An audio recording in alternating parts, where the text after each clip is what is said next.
¿Te imaginas encontrar una piedra antigua con el nombre de Poncio Pilato, uno de los personajes más polémicos de la Biblia? Como si el pasado susurrara, esto fue real. Eso ocurrió en 1961, cuando un grupo de arqueólogos descubrió una inscripción con el nombre de Poncio Pilato. Hasta ese momento, muchos escépticos afirmaban que era un personaje simbólico, creado para dar fuerza dramática a los evangelios. Pero allí, entre las ruinas de un teatro romano en Cesarea Marítima, emergió una evidencia que derribó siglos de dudas. La piedra reutilizada en la construcción llevaba una inscripción parcialmente dañada, pero todavía legible. Poncio Pilato, prefecto de Judea, dedicó esto al divino Augusti. Una declaración oficial, pública y contemporánea. No era alegoría, era historia. Este hallazgo estremeció tanto a la comunidad académica como a la religiosa. En un instante, obligó a los historiadores a replantearse la posibilidad de que otros personajes bíblicos también fueran reales. Porque una inscripción así, fuera del contexto religioso, es extraordinaria. Por primera vez se tenía una prueba arqueológica directa que confirmaba a uno de los protagonistas centrales de la crucifixión. La pregunta que surge es inevitable. Si Poncio Pilato realmente existió y ocupaba el cargo exacto que describen los evangelios, ¿cuántos otros elementos considerados simbólicos podrían ser también históricos? Y si apenas estamos comenzando a descubrir fragmentos de una verdad enterrada por siglos. Durante mucho tiempo, Pilato fue considerado por muchos como un recurso narrativo, una figura útil para los escritores bíblicos, un nombre potente, pero sin respaldo histórico. Todo eso cambió con una simple piedra, y con ella vino la necesidad de reevaluar no solo su existencia, sino su rol real en la historia de Roma y de Judea. Los evangelios lo presentan como un hombre atrapado entre la presión política y la conciencia personal. Pero ahora, con su existencia confirmada, la psicología de Pilato deja de ser un ejercicio teológico y se convierte en una cuestión histórica. ¿Qué tipo de gobernador era realmente? ¿Un títere, un estratega o un funcionario tratando de no perder el control? Los registros romanos sugieren que era autoritario y en ocasiones despiadado.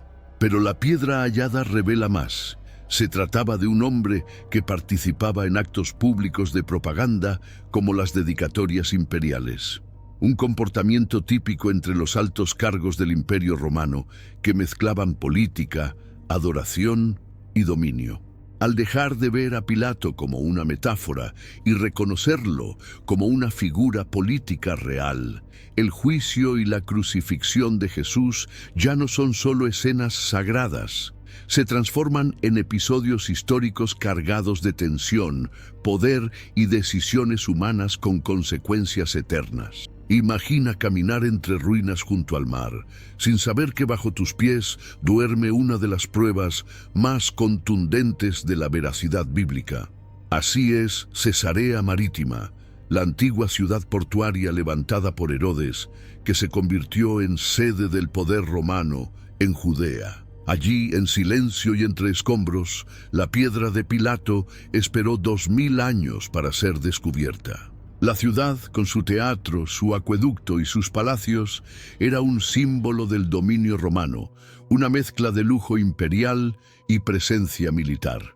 Los gobernadores romanos residían allí, y fue probablemente en ese mismo lugar donde Pilato firmó decretos, recibió informes y planificó su respuesta ante las agitaciones en Jerusalén.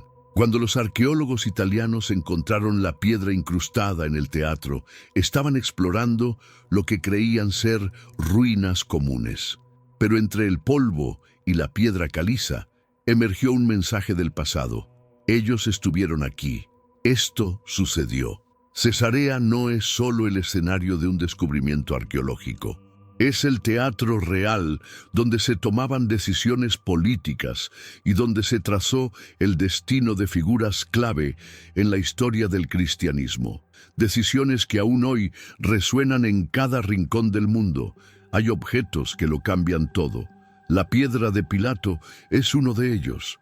En un mundo moderno dominado por el escepticismo, esta reliquia es como una grieta en la barrera del mito. Su nombre, su cargo, su dedicatoria al emperador, todo está allí, tallado para la eternidad, como si el mismo Pilato supiera que algún día necesitaría defender su existencia. Esa inscripción obligó a teólogos y arqueólogos a encontrarse en un mismo punto, el cruce entre fe y evidencia. Lo que antes se consideraba un símbolo religioso pasó a ser un personaje con cronología, ubicación y función reconocida por la maquinaria imperial romana. Ya no era solo una figura bíblica, era una figura de la historia. Una confirmación así no es común, menos aún cuando proviene de un contexto secular, neutral, incluso escéptico. Pero la arqueología no tuvo más opción que admitir, sí, este hombre vivió. Y sí, estaba exactamente donde los evangelios decían que estaría. Si una piedra puede provocar una revolución en nuestra comprensión de la Biblia, ¿qué otras verdades esperan, ocultas bajo siglos de tierra y olvido? Durante siglos, los evangelios fueron vistos por muchos como textos espirituales, valiosos por su mensaje, pero dudosos en cuanto a precisión histórica. Sin embargo, el hallazgo de la piedra de Pilato comenzó a cambiar esa percepción. Ya no se trata solo de fe frente a ciencia, sino de textos religiosos que empiezan a encontrar reflejos en el mundo físico. Y eso lo cambia todo. La arqueología romana, usualmente distante del relato cristiano, no se guía por creencias, sino por hechos. Por eso, cuando una evidencia sólida confirma detalles exactos de los evangelios, el debate cambia de tono. Ya no es posible relegar los textos bíblicos al reino de la alegoría, sin considerar lo que la tierra misma comienza a revelar. El título Prefecto de Judea, tal como se menciona en Lucas, coincide palabra por palabra con la inscripción descubierta. Es una concordancia exacta entre el relato bíblico y los registros imperiales. Esta convergencia, rara pero poderosa, abre la puerta a un nuevo enfoque hacia las Escrituras. Tal vez, después de todo, los evangelios no solo sean un mensaje espiritual, tal vez también sean crónicas históricas, precisas y más veraces de lo que muchos se atreven a admitir. Durante siglos, muchos dudaron que Pilato fuera una figura real.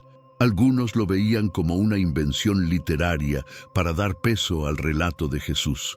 Pero cuando su nombre apareció tallado en una piedra romana oficial, la historia cambió para siempre. Ya no era una cuestión de creencia, sino de evidencia. El impacto fue inmediato. El escepticismo académico se enfrentó a una prueba concreta. La piedra decía claramente Prefecto de Judea, el mismo título que los evangelios le atribuyen. Esta coincidencia precisa dejó en claro que los escritores bíblicos no estaban inventando cargos ni ubicaciones. Estaban narrando eventos reales, en contextos reales. Esta revelación abrió la puerta a una nueva manera de leer los textos sagrados. Ya no como mitología, sino como testimonios de una época. Pilato, lejos de ser una figura simbólica, fue un actor político real que tomó decisiones cuyas consecuencias aún hoy sacuden la historia. Y si Pilato existió, y si su rol fue exactamente como lo describen las Escrituras, ¿qué otras piezas del relato bíblico podrían estar esperando ser confirmadas por la historia? La inscripción hallada no solo confirma a Pilato como personaje, también revela una práctica romana muy concreta, la dedicación de obras al emperador como forma de lealtad y propaganda. Pilato dedicó esta estructura al Divino Augusti, mostrando su alineación con el culto imperial.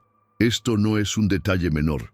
Habla de un contexto político donde los gobernadores no solo administraban justicia, sino que también rendían homenaje al poder supremo de Roma. El emperador no era solo un líder, era una figura semidivina, cuyo nombre debía quedar grabado en piedra. Y para seguir conociendo descubrimientos bíblicos y explicaciones proféticas que no compartimos de forma abierta, solo busque el botón Hacerse miembro debajo del video. Al presionarlo, usted apoyará este trabajo y tendrá acceso a contenidos que profundizan más en cada tema revelado. Esta cultura de lealtad imperial influía directamente en decisiones políticas. Pilato, al verse presionado por la multitud y los líderes religiosos, sabía que cualquier señal de debilidad podía interpretarse como traición a Roma. Su lealtad al emperador podía pesar más que su juicio personal sobre la inocencia de Jesús. En ese contexto, la crucifixión no fue solo una decisión religiosa o judicial, fue una acción política, enmarcada en un imperio que exigía obediencia absoluta. Y esta piedra lo prueba. Muchos se han preguntado si el juicio de Jesús fue real o simplemente parte de una narrativa religiosa. Pero cuando colocamos la piedra de Pilato sobre la mesa, esa duda se debilita. Si el gobernador existió y su presencia en Judea está documentada, entonces es completamente plausible que haya presidido ese juicio. Los evangelios relatan un proceso legal tenso, cargado de presiones sociales, religiosas y políticas. Pilato, según los textos, dudó, interrogó y hasta declaró la inocencia de Jesús, pero finalmente cedió ante la presión de la multitud. Ahora, con la existencia del prefecto confirmada, estos relatos cobran un nuevo peso. No estamos hablando solo de una escena espiritual, estamos hablando de un juicio oficial, presidido por una figura real del Imperio Romano. Eso transforma el relato de la crucifixión de una alegoría religiosa en un evento histórico, profundamente humano y político. Y si el juicio fue real, la condena también lo fue. Lo que le sigue, la crucifixión, deja de ser simbólica y se convierte en una tragedia documentada. No solo la arqueología respalda la existencia de Jesús y Pilato, también lo hacen las plumas de dos historiadores que no tenían interés en defender la fe cristiana, Tácito y Flavio Josefo. Sus testimonios, escritos décadas después de los hechos, coinciden en algo fundamental. Jesús existió y fue crucificado bajo la autoridad de Poncio Pilato. Tácito, senador romano, escribió que Cristo, de quien toma nombre el cristianismo, sufrió la pena extrema bajo el reinado de Tiberio a manos de nuestro procurador Poncio Pilato. Una fuente oficial hostil al cristianismo que confirma el evento desde fuera de la religión. Josefo, historiador judío, también menciona a Jesús como un hombre sabio y afirma que Pilato, influenciado por las autoridades judías, lo condenó a la cruz. Aunque algunos debaten ciertas frases por posibles ediciones cristianas posteriores, el núcleo del relato es ampliamente aceptado. Estas fuentes externas refuerzan lo que los evangelios han dicho desde el principio, y lo hacen sin intención religiosa, lo que les da aún más valor histórico. Lo más impactante del testimonio de Tácito no es que mencione a Jesús, es que lo haga con desprecio.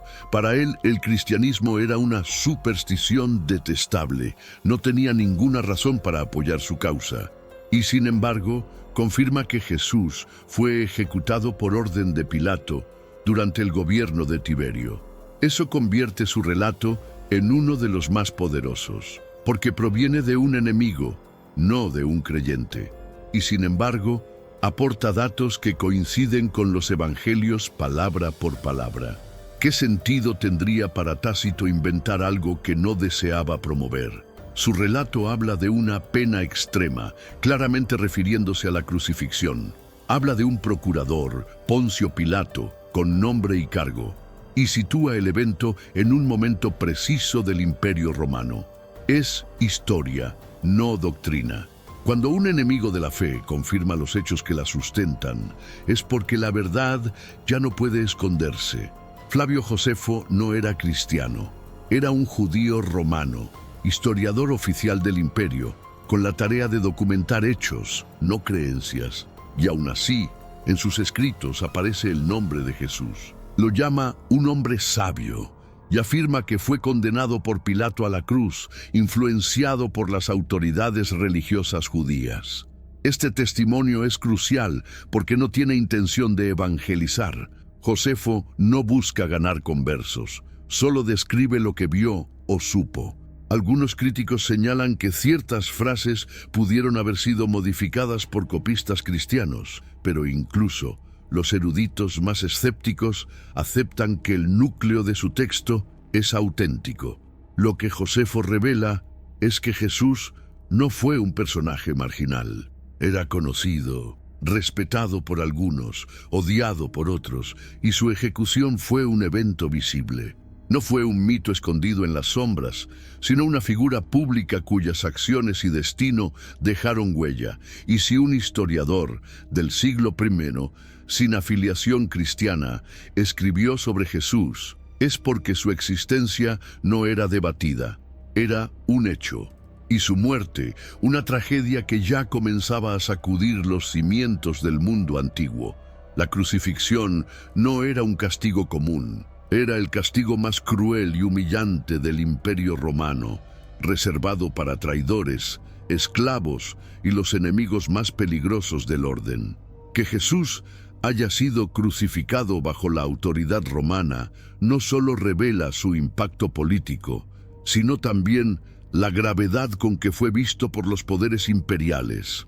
Pilato, como prefecto, tenía la autoridad para ordenar esta ejecución, y lo hizo, según los evangelios, a regañadientes, presionado por la multitud y por los líderes religiosos. Pero Roma no crucificaba sin razones. Incluso si las razones eran mantener la paz y evitar disturbios, el acto tenía que justificarse legalmente.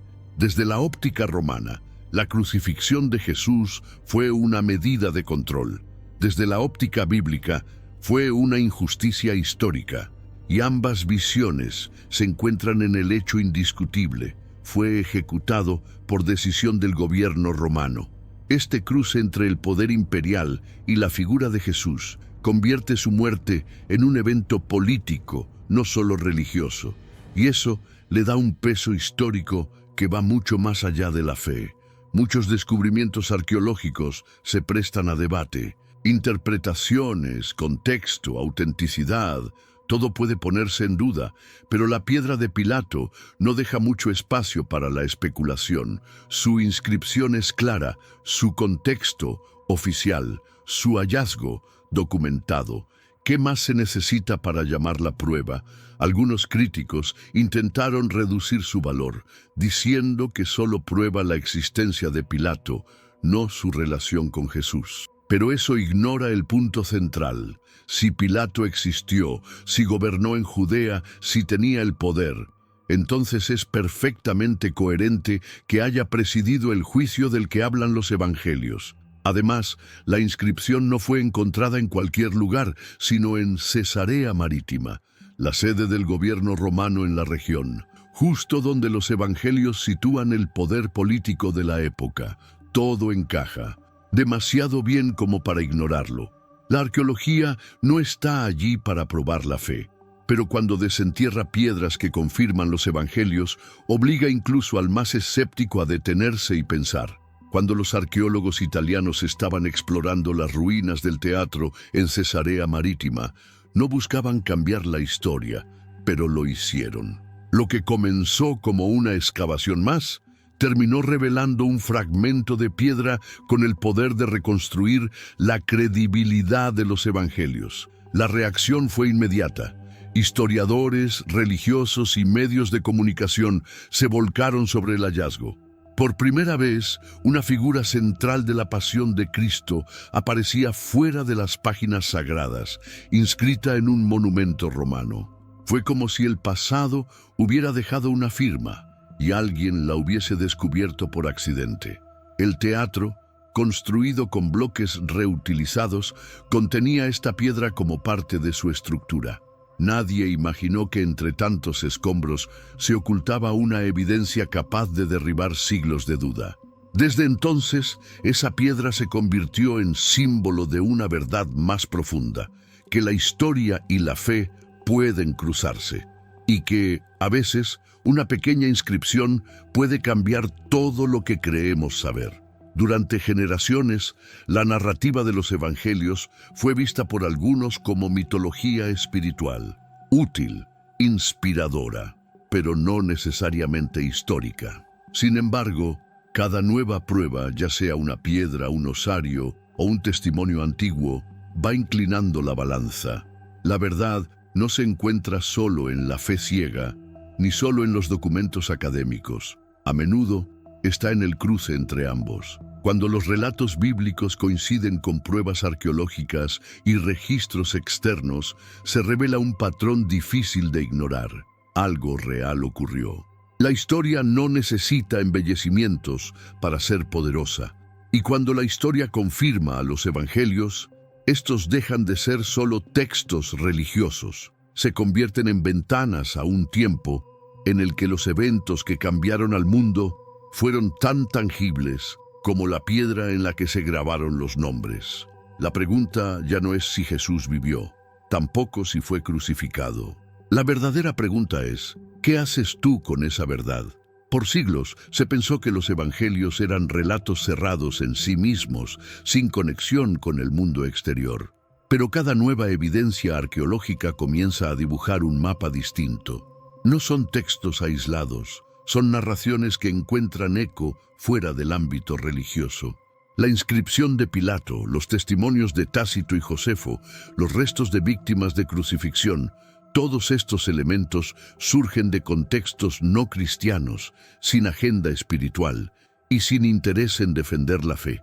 Y aún así, coinciden en lo esencial. Jesús existió, fue condenado y murió crucificado bajo la autoridad romana.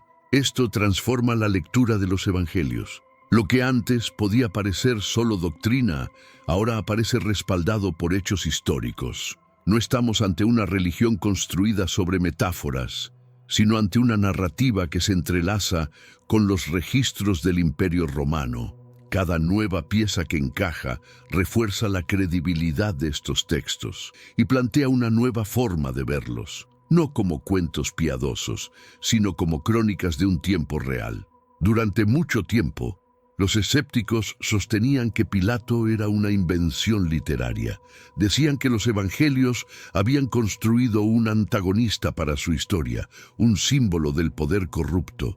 Pero cuando se encontró su nombre grabado en piedra, el silencio fue inevitable.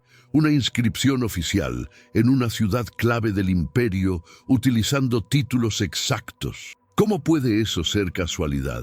La evidencia era tan clara, tan directa, que incluso los más críticos tuvieron que ajustar su discurso.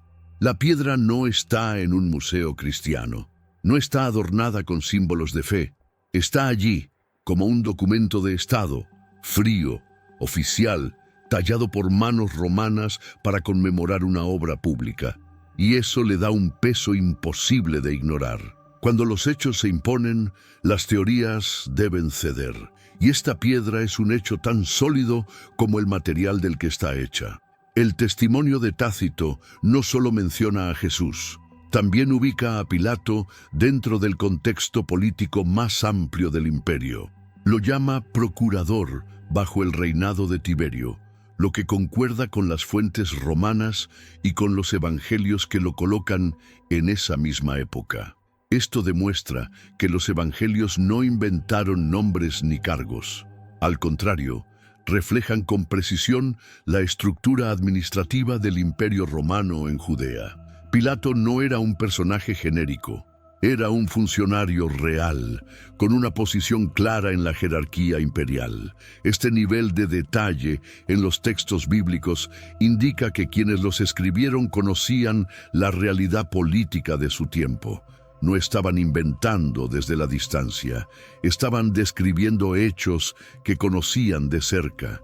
Cada título, Cada mención, cada ubicación, cuando se confirma, refuerza la idea de que estamos ante documentos profundamente conectados con la historia real. La figura de Jesús ha sido interpretada de muchas formas, como un símbolo, como un profeta, como un revolucionario o como el Hijo de Dios. Pero dejando de lado las creencias, hay una pregunta que no puede evitarse.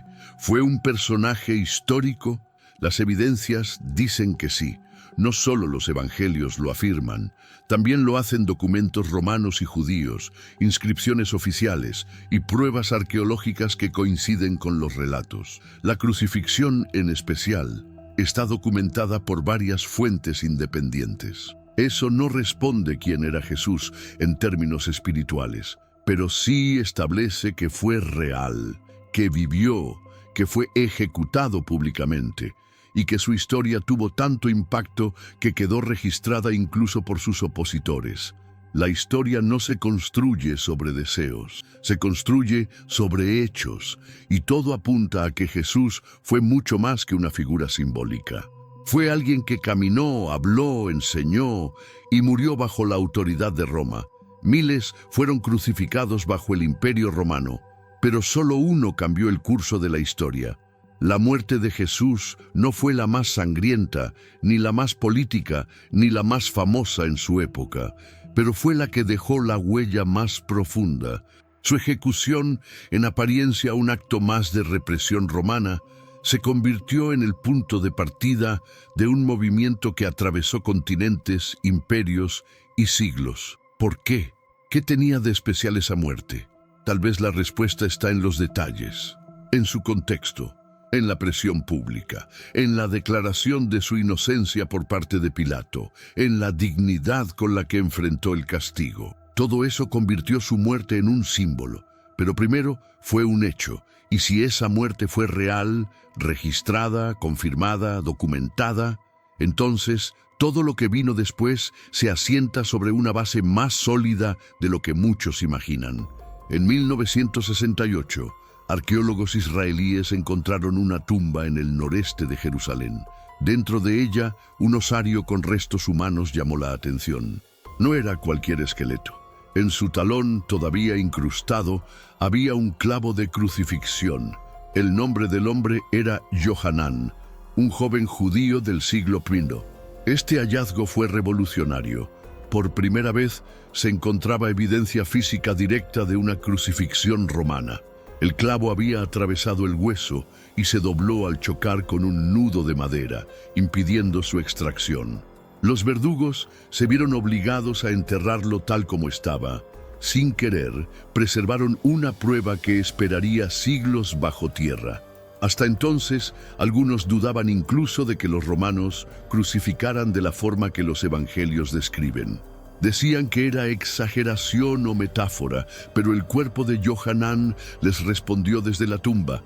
Los clavos existieron, el método fue real, el horror palpable. Este descubrimiento no solo confirma una práctica romana, confirma que la crucifixión descrita en la Biblia no es poesía, es historia y duele. Antes de ese año, muchos estudiosos sostenían que no existía evidencia arqueológica de crucifixiones romanas. La crucifixión era vista como un concepto teológico, sin respaldo físico. Pero todo cambió con el hallazgo en Givat Hamiftar. Allí, en una modesta tumba familiar, apareció una verdad irrefutable. Los romanos clavaban a sus víctimas en la cruz con métodos brutales. Y al menos en un caso, la evidencia sobrevivió. No fue una cruz decorativa ni un símbolo de fe, fue un instrumento de tortura y el clavo aún estaba allí. Este hallazgo no fue promovido por religiosos ni ideólogos, fue documentado por arqueólogos seculares, guiados por la ciencia. Eso le otorgó una credibilidad incuestionable, y de pronto, todos los que dudaban de la veracidad física de los relatos evangélicos tuvieron que guardar silencio. Cuando una tumba habla, incluso los más escépticos deben escuchar. Johanán no fue un mártir cristiano, no fue famoso, no fue una figura religiosa, fue un hombre común que murió bajo la autoridad romana.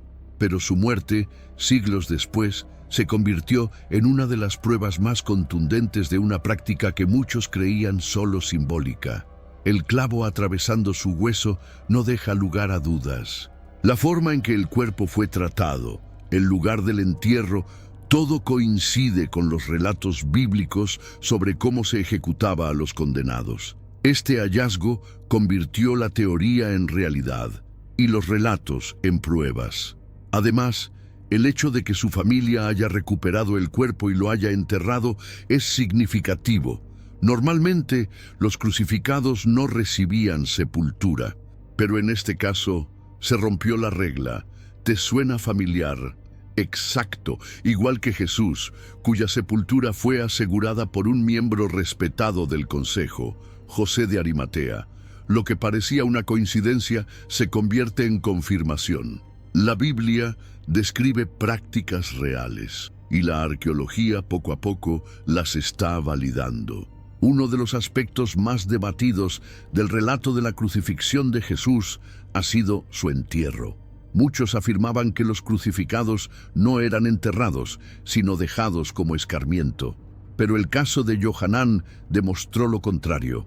Fue sepultado en una tumba familiar, como Jesús. Este detalle es crucial, porque rompe la narrativa de que los evangelios adornaron la historia para ajustarla a sus fines. No, lo que describieron fue algo que, aunque inusual, sí ocurría. Los muertos por crucifixión, en algunos casos, eran reclamados por sus familias y enterrados con dignidad. El relato bíblico menciona a José de Arimatea pidiendo el cuerpo de Jesús para enterrarlo. Muchos lo vieron como un recurso simbólico, pero ahora, con el caso de Johanán, sabemos que eso era históricamente posible y legal bajo ciertas condiciones. La fe se apoya en lo invisible, pero aquí la tierra entregó una prueba visible que confirma la posibilidad y la veracidad del relato. Durante mucho tiempo se creyó que José de Arimatea era un personaje inventado para suavizar la historia de la muerte de Jesús. Un hombre piadoso que aparece en el momento justo para dar un entierro digno al Mesías. Pero los descubrimientos arqueológicos abren otra posibilidad. Si Johanán fue enterrado por su familia y su cuerpo recuperado tras la crucifixión, ¿por qué no Jesús? La existencia de normas legales que permitían reclamar el cuerpo hace plausible el papel de José, y su pertenencia al consejo judío le daba la influencia suficiente para lograrlo. Más que un símbolo, José de Arimatea pudo haber sido un hombre real, actuando en un momento crítico de la historia. Su gesto no solo fue piadoso, fue político, valiente y arriesgado. Cuando la arqueología confirma que lo que parecía imposible era en realidad común, los personajes que creíamos ficticios empiezan a tomar forma entre las sombras del pasado. Durante mucho tiempo, la ciencia y la fe caminaron por senderos opuestos, una basada en evidencias, la otra en creencias. Pero cuando la arqueología desentierra pruebas que confirman los relatos bíblicos, esas dos fuerzas comienzan a encontrarse.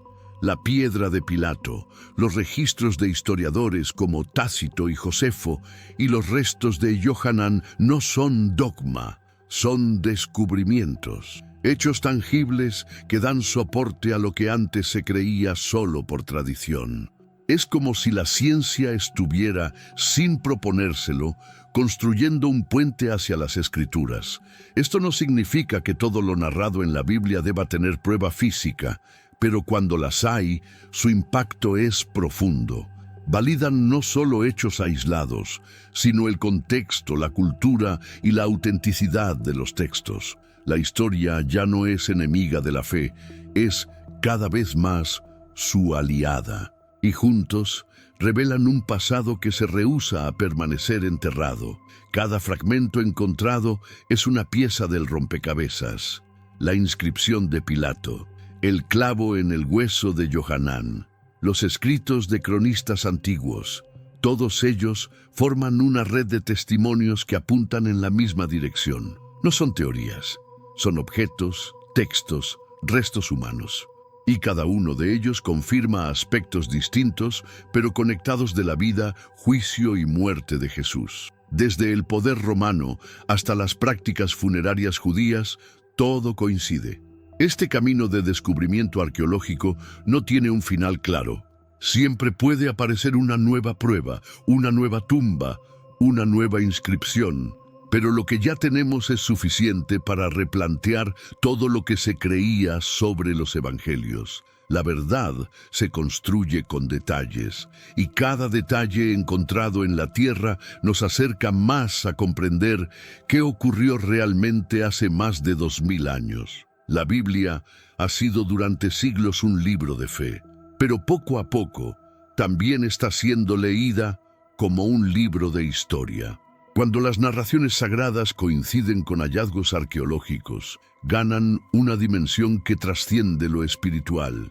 Pilato dejó huella en la piedra. Jesús en los documentos romanos. La crucifixión en los huesos de Joanán. No se trata de milagros, sino de datos. Y los datos confirman que lo que parecía mítico tiene raíces muy reales. Esto no borra el componente religioso. Al contrario, lo fortalece, porque si lo que fue escrito como mensaje espiritual también resiste el escrutinio histórico, entonces estamos ante algo mucho más poderoso de lo que imaginamos. El Evangelio no solo se cree, también se puede rastrear, leer, ver, tocar, y eso lo cambia todo. Para muchos, la crucifixión de Jesús era solo un símbolo, un relato para enseñar sacrificio y redención. Pero la historia, con sus piedras, sus clavos y sus documentos, nos grita otra cosa. Fue real, sucedió, con sangre, dolor y consecuencias políticas. No fue un acto mítico en un lugar invisible, fue una ejecución pública bajo un gobierno documentado con métodos que ahora conocemos con precisión, y eso le da a la muerte de Jesús un peso completamente distinto. Ya no podemos verla solo como enseñanza, debemos verla también como un hecho, uno que dejó marcas en los anales del imperio, en los huesos de los muertos y en las crónicas de los enemigos. Cuando la cruz deja de ser símbolo y se convierte en instrumento real, la historia cobra vida. Aquí llegamos al punto crucial. Si Jesús vivió, si fue juzgado por Pilato, si fue crucificado como dicen los evangelios, si su cuerpo fue enterrado como el de Johanán, entonces solo queda una pregunta que divide al mundo desde hace siglos. ¿Qué pasó después? La resurrección es el corazón del cristianismo. Y si todo lo anterior es históricamente cierto, entonces este último acto no puede ser ignorado. Porque si la muerte fue un hecho, la resurrección se transforma en una cuestión inevitable. Ya no es una fábula, es una posibilidad. Y esa posibilidad cambia todo. Porque si Jesús realmente resucitó, entonces no es solo un personaje histórico, es alguien vivo, presente, eterno, y eso exige una respuesta de cada uno de nosotros. No necesitas fe ciega, solo necesitas seguir la evidencia y dejar que te lleve a la pregunta más profunda que jamás tendrás que responder.